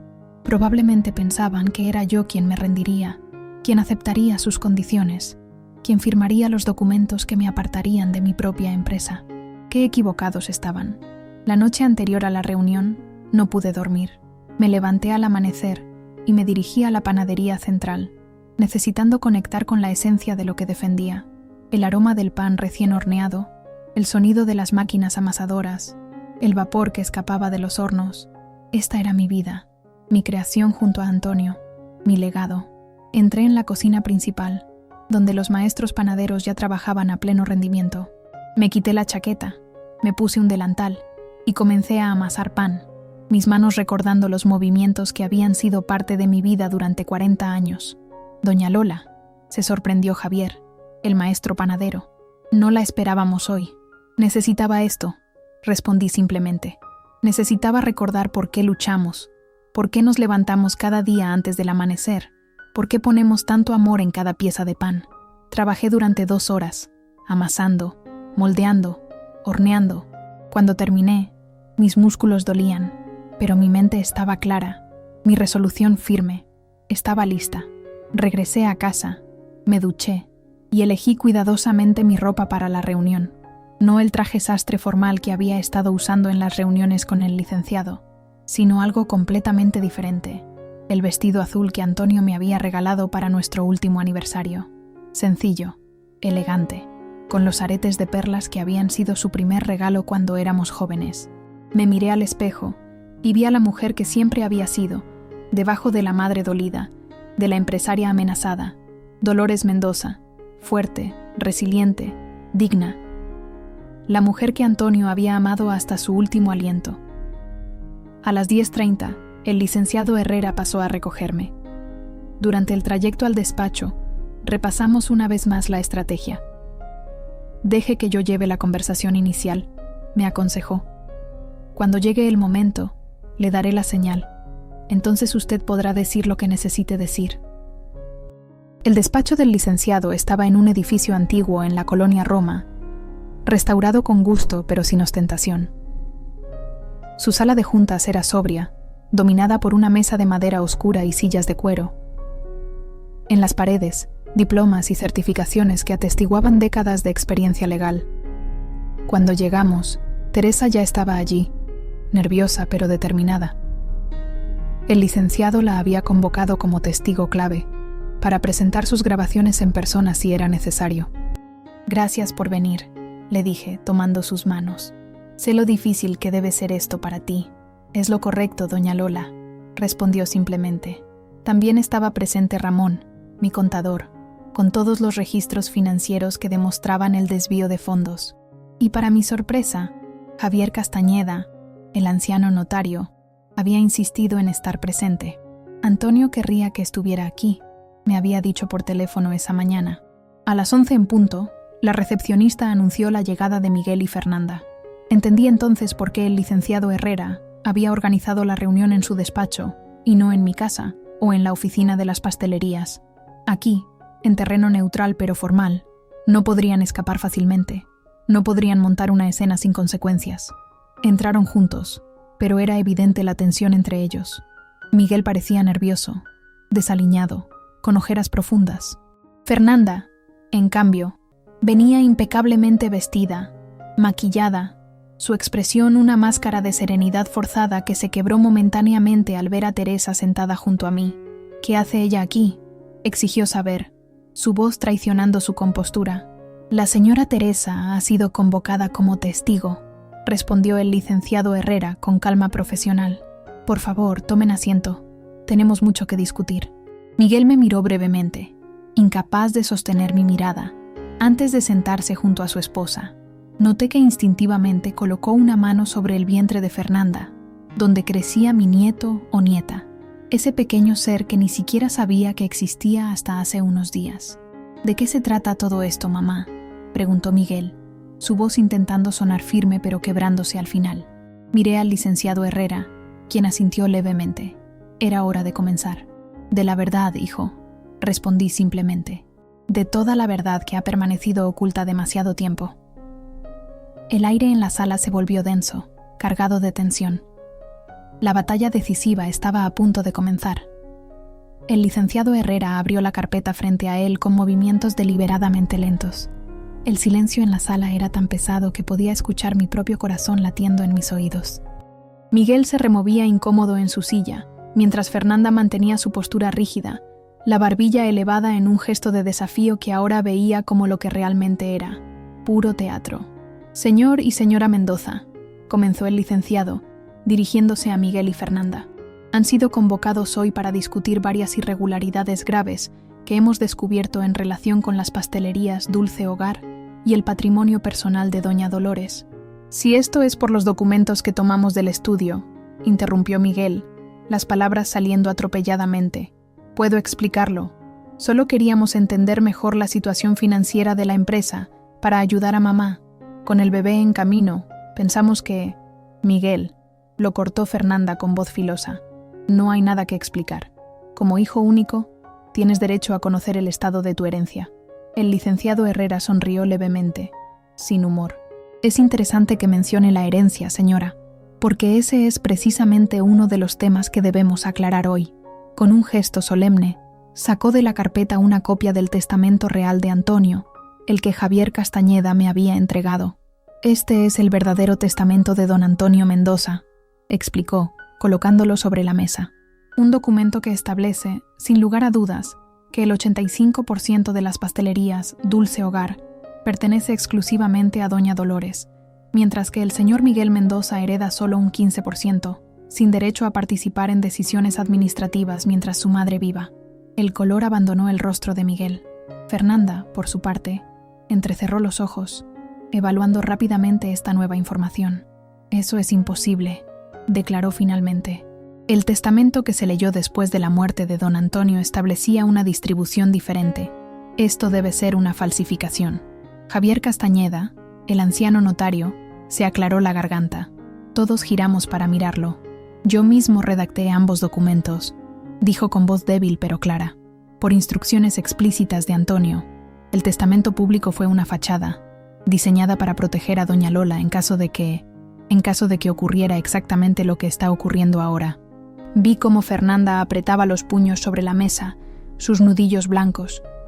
La máscara comenzaba a resquebrajarse. Eso no es todo, continuó el licenciado Herrera, sacando ahora otra carpeta. Tenemos evidencia documentada de transferencias irregulares desde las cuentas corporativas de Dulce Hogar hacia una empresa llamada Inversiones Fénix, constituida hace 6 meses por el señor Miguel Mendoza y el señor Fernando Ruiz, padre de la señora Fernanda. Ramón, mi contador, asintió gravemente.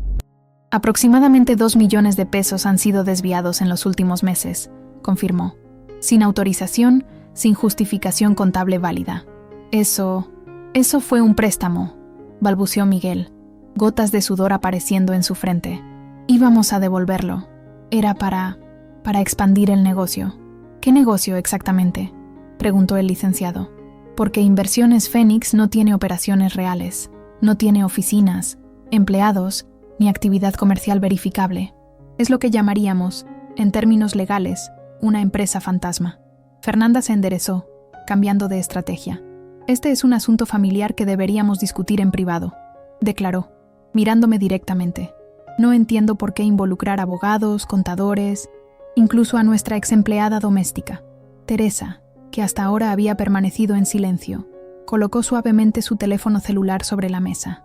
¿Quiere que reproduzca las grabaciones, señora Fernanda?, preguntó con voz tranquila. ¿Las conversaciones donde usted y su padre planean declarar a doña Lola mentalmente incapacitada? Donde discuten cómo manipular al señor Miguel, donde mencionan vender las pastelerías una vez que tengan el control. Vi a mi hijo girar lentamente hacia su esposa, la incredulidad dibujada en su rostro. ¿De qué está hablando, Fer? Dijiste que queríamos proteger a mamá, ayudarla a manejar el negocio porque estaba mayor, cansada. Fernanda no respondió. Su mirada saltaba de un rostro a otro alrededor de la mesa, calculando, evaluando, buscando una salida. El licenciado Herrera aprovechó el momento para presentar el golpe final. También tenemos un informe detallado sobre los antecedentes de la señora Fernanda y su familia, anunció, colocando otro documento sobre la mesa, incluido su matrimonio anterior, que terminó en circunstancias similares a las actuales. ¿Matrimonio anterior?, repitió Miguel, como si no pudiera procesar las palabras. ¿De qué está hablando? Fernanda, dime que esto no es cierto. Por primera vez desde que la conocía, vi a mi nuera completamente desarmada. La mentira, mantenida durante años, se desmoronaba frente a sus ojos. Fue un error de juventud, respondió finalmente, con voz tensa. No significó nada. Te lo iba a contar, pero... ¿Pero qué?, estalló Miguel. Años de manipulación cristalizando finalmente en comprensión. ¿Ibas a contármelo después de quitarle todo a mi madre? ¿Después de vender las pastelerías de mi padre? O quizás nunca ibas a decirme nada, como tampoco me dijiste que tu familia estaba en bancarrota cuando nos conocimos. Tu madre nunca me aceptó, contraatacó Fernanda, abandonando toda pretensión. Siempre me miró por encima del hombro, como si yo no fuera suficientemente buena para su precioso hijo. Todo lo que hice fue asegurar nuestro futuro, el futuro de nuestro bebé. ¿Robando?, preguntó Miguel, su voz quebrándose. ¿Mintiendo? ¿Planeando declararla incapaz? ¿Esa es tu idea de asegurar nuestro futuro? La situación estaba escalando rápidamente. El licenciado Herrera intervino con calma profesional. Señoras y señores, volvamos al asunto legal. Con la evidencia presentada, estamos en posición de iniciar acciones legales por desvío de fondos, intento de fraude y conspiración. Sin embargo, doña Dolores ha expresado su deseo de resolver esto de la manera menos perjudicial posible, dadas las circunstancias familiares. Todos me miraron. Había llegado mi momento de hablar, de establecer mis términos. Me tomé un instante para ordenar mis pensamientos, para calmar mi corazón que latía desbocado. Durante 5 años, comencé, mi voz sorprendentemente firme.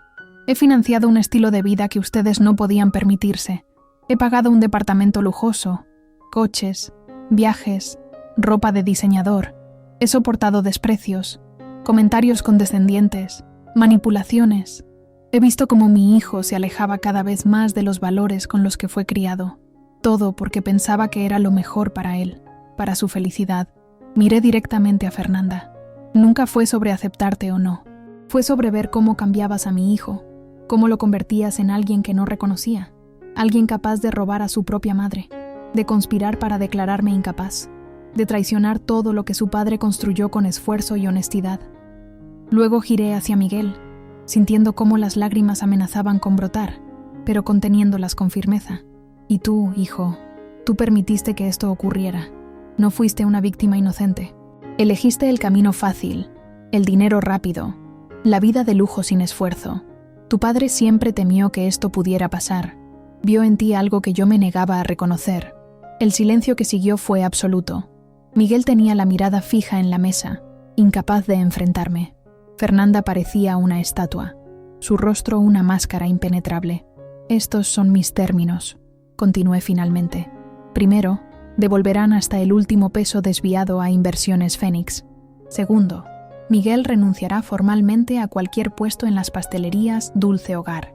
Tercero, desocuparán el departamento de Santa Fe en el plazo de un mes. ¿Y qué obtenemos a cambio?, preguntó Fernanda, recuperando parte de su audacia.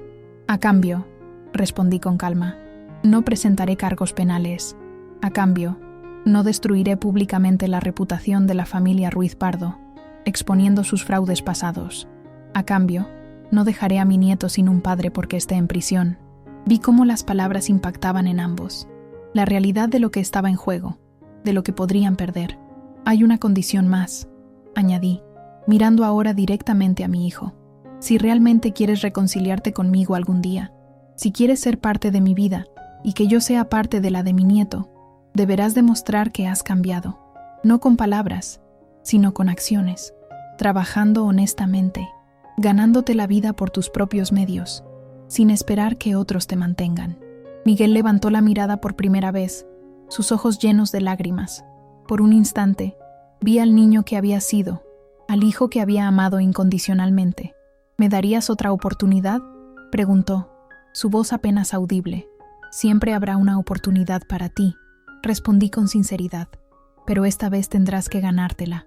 Fernanda miraba de uno a otro, evaluando la situación, comprendiendo que su plan había fracasado completamente, que los documentos robados eran inútiles, que las claves bancarias habían sido cambiadas, que su estrategia para tomar control de las pastelerías se había desmoronado.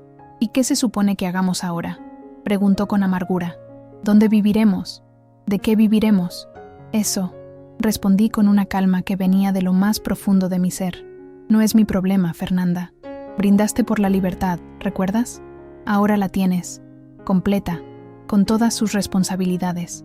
El licenciado Herrera sacó los documentos finales, los acuerdos que había preparado anticipando este desenlace. Necesitaré sus firmas en estos documentos, indicó. Establecen formalmente los términos discutidos y su aceptación de los mismos. Miguel firmó sin dudar, su mano temblando ligeramente. Fernanda tardó más, leyendo cada página con cuidado, buscando quizás alguna laguna, alguna escapatoria. Finalmente, con un suspiro de derrota, también firmó. Una cosa más, dije, cuando el licenciado recogía los documentos firmados. A pesar de todo, quiero conocer a mi nieto cuando nazca. Quiero ser parte de su vida. No pagaré por sus gastos, no financiaré su crianza, pero estaré ahí para él o ella. Es mi sangre, después de todo. Miguel asintió lentamente. Es justo, murmuró. Fernanda no dijo nada, pero su mano se posó instintivamente sobre su vientre. Incluso en ella, el instinto maternal parecía genuino. La reunión terminó poco después. El licenciado Herrera me acompañó hasta la puerta, mientras Miguel y Fernanda permanecían en la sala, probablemente discutiendo sus limitadas opciones. ¿Está satisfecha con el resultado, doña Lola?, me preguntó el abogado. Miré hacia atrás, hacia la sala donde mi hijo y mi nuera enfrentaban las consecuencias de sus acciones. No sentía alegría, ni siquiera vindicación. Solo una extraña mezcla de tristeza y paz. No es sobre satisfacción, respondí. Es sobre justicia, sobre defender lo que es correcto. Antonio estaría orgulloso. Mientras salía del edificio hacia la calle soleada, sentí como si un peso enorme hubiera sido levantado de mis hombros. El camino hacia la reconciliación con mi hijo sería largo y difícil, si es que era posible en absoluto. La relación con Fernanda probablemente nunca se repararía. Pero había logrado lo más importante: defender el legado de Antonio, proteger las pastelerías que habíamos construido juntos y, quizás más importante, recuperar mi dignidad, mi autonomía, mi poder. El sol brillaba sobre la Ciudad de México mientras caminaba hacia mi coche. Una nueva etapa comenzaba en mi vida, una etapa en la que yo, Dolores Mendoza, estaría al mando, completamente. 6 meses han pasado desde aquella reunión que cambió el curso de nuestras vidas. La Ciudad de México se prepara para el Día de Muertos. Las calles se llenan de colores, de flores de cempasúchil, de calaveras de azúcar. Siempre fue la época favorita de Antonio.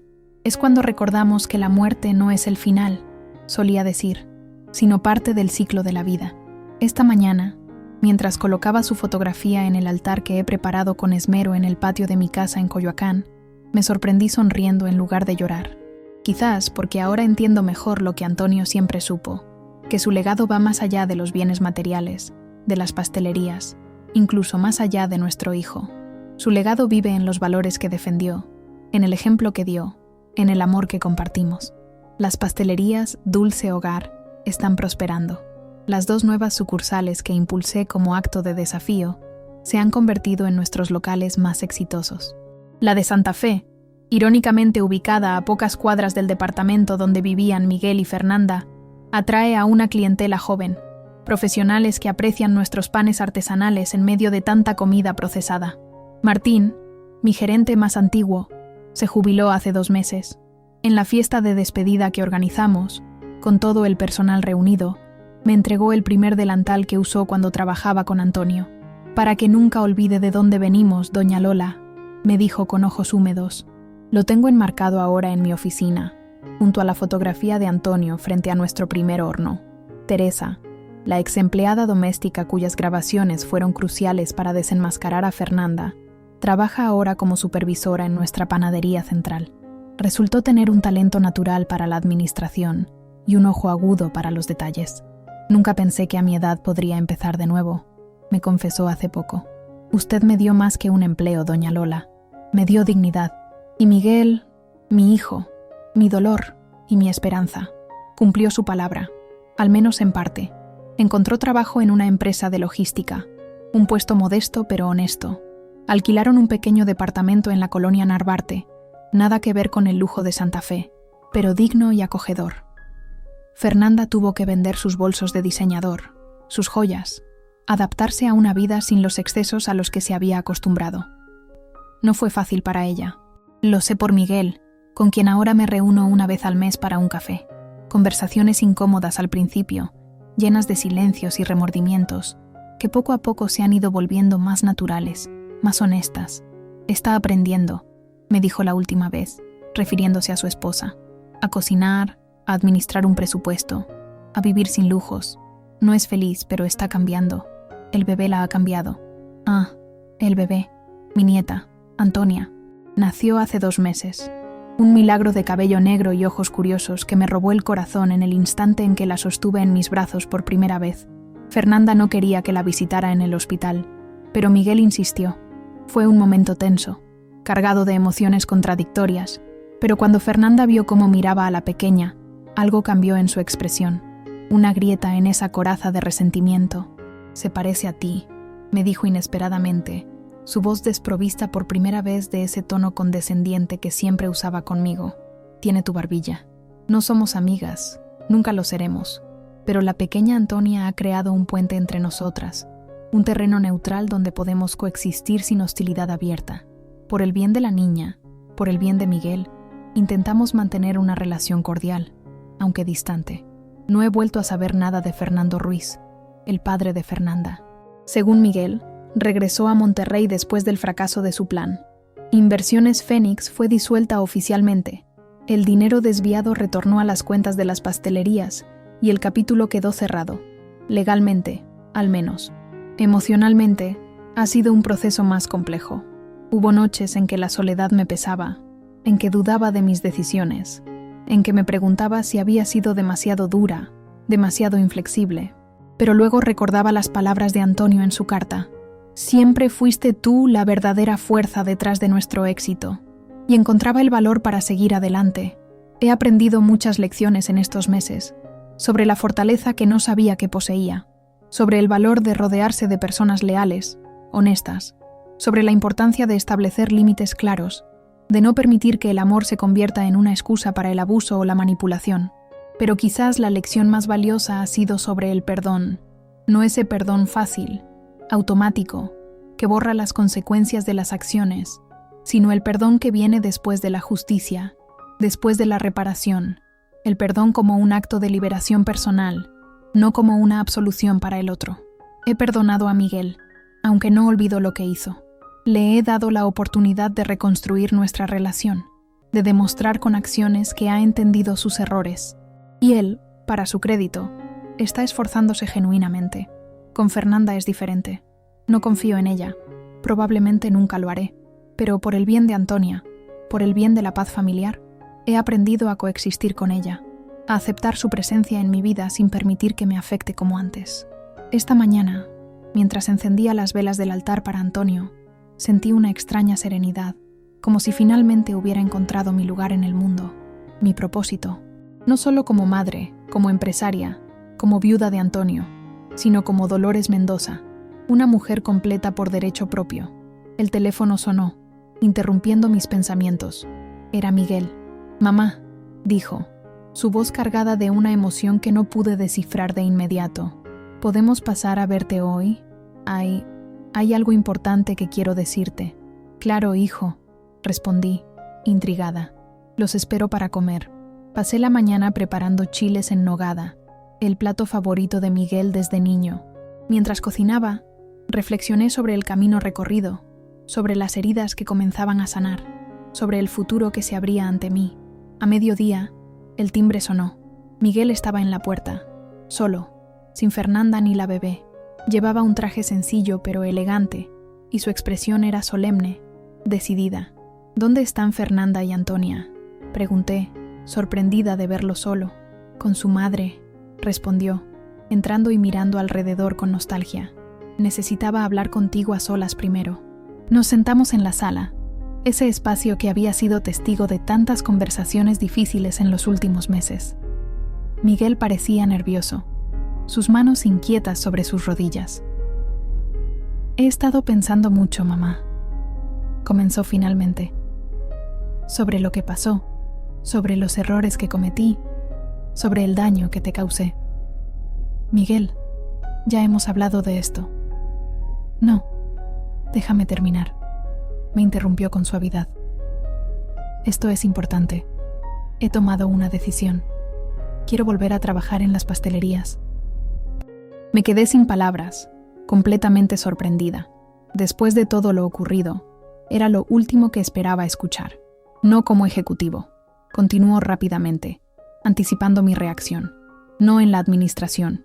Quiero empezar desde abajo, como papá. Quiero aprender a hacer pan, a conocer cada aspecto del negocio, a entender realmente lo que tú y él construyeron con tanto esfuerzo». Sus ojos brillaban con una determinación que me recordó al Antonio joven, al hombre que no se detenía ante ningún obstáculo, que creía en el trabajo duro y la honestidad. «¿Por qué ahora?», pregunté, aún cautelosa, aún temerosa de otra desilusión. «Por Antonia», respondió simplemente. «Cuando la miro, me pregunto qué historias le contaré cuando crezca. Le diré que traicioné a mi madre, que intenté robar el legado de mi padre, o podré contarle que, aunque cometí errores terribles, encontré el valor para enmendarlos, para honrar a mi familia». Sentí cómo las lágrimas se formaban en mis ojos. Por primera vez en mucho tiempo, veía a mi verdadero hijo, al Miguel, que había criado con tanto amor, antes de que la ambición y la influencia de Fernanda lo desviaran de su camino. «¿Fernanda está de acuerdo con esto?», pregunté, sabiendo lo mucho que ella despreciaba las pastelerías, considerándolas un negocio anticuado, poco sofisticado. Miguel sonrió levemente. «Ha sido un proceso, mamá. Muchas conversaciones difíciles, muchas lágrimas. Pero creo que finalmente entiende. La vida que llevábamos no era sostenible, no era real. Estábamos construyendo sobre arena, dependiendo de la generosidad de otros, viviendo una mentira». Tomó aire, como si lo que iba a decir a continuación requiriera un esfuerzo especial. Y ella ha cambiado también. Perder todo lo que creía garantizado, enfrentar las consecuencias de sus acciones. Ha sido duro, pero necesario. Ahora está estudiando administración en línea. Quiere demostrar que puede contribuir, que puede ser más que una cara bonita con contactos influyentes. No sabía qué pensar. ¿Era posible que Fernanda realmente hubiera cambiado? ¿O era solo otra manipulación? ¿Otra estrategia para recuperar acceso a mi dinero, a mi empresa? Sé lo que estás pensando, dijo Miguel, leyendo mi expresión. Y no te culpo. Nos ganamos tu desconfianza a pulso. Por eso no te pido que nos creas ahora. Te pido la oportunidad de demostrarlo con acciones, día a día. Yo en la panadería, empezando desde cero. Fernanda, cuidando a Antonia, estudiando, aprendiendo a vivir con menos pero con dignidad. Pensé en Antonio, en lo que él habría querido, en su carta donde mencionaba que, a pesar de todo, nunca perdió completamente la esperanza de que Miguel pudiera cambiar algún día. Tu padre estaría orgulloso de escucharte hablar así, dije finalmente. Él siempre creyó en las segundas oportunidades, en la capacidad de las personas para redimirse. Entonces, preguntó Miguel, conteniendo la respiración. «¿Puedes empezar mañana?», respondí. «A las 5 de la mañana, en la panadería central, con Javier, el nuevo maestro panadero. Aprenderás todo desde el principio, como hicimos tu padre y yo». La sonrisa de Miguel iluminó su rostro, borrando años de tensión, de distancia, de culpa.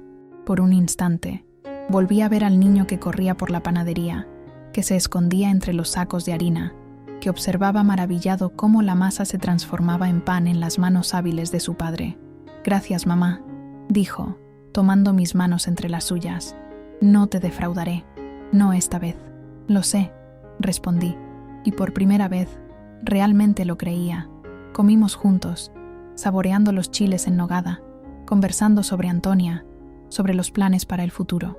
Un futuro incierto, sin duda, pero lleno de posibilidades.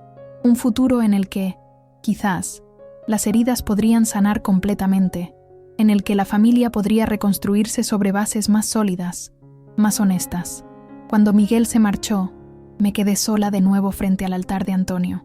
Las velas parpadeaban suavemente, iluminando su fotografía, su sonrisa cálida congelada en el tiempo. «Tenías razón», le susurré. «Sobre todo, sobre Miguel, sobre mi fuerza, sobre el camino que debíamos seguir. Gracias por protegerme, por amarme lo suficiente para prever lo que yo no quería ver». El viento movió ligeramente las flores de cempasúchil, como si Antonio respondiera desde donde sea que esté ahora, como si me dijera que siempre supo que encontraría mi camino, que recuperaría mi poder, mi dignidad, mi verdadera esencia. He pasado por el fuego y he salido fortalecida. He enfrentado la traición más dolorosa y he sobrevivido. He perdido y he recuperado. He llorado y he reído. He caído y me he levantado. Esta noche, mientras la Ciudad de México se prepara para celebrar a sus muertos, yo celebro la vida, la mía, que ha resultado ser más fuerte, más resiliente de lo que jamás imaginé. La de mi nieta Antonia, que apenas comienza, llena de promesas y posibilidades.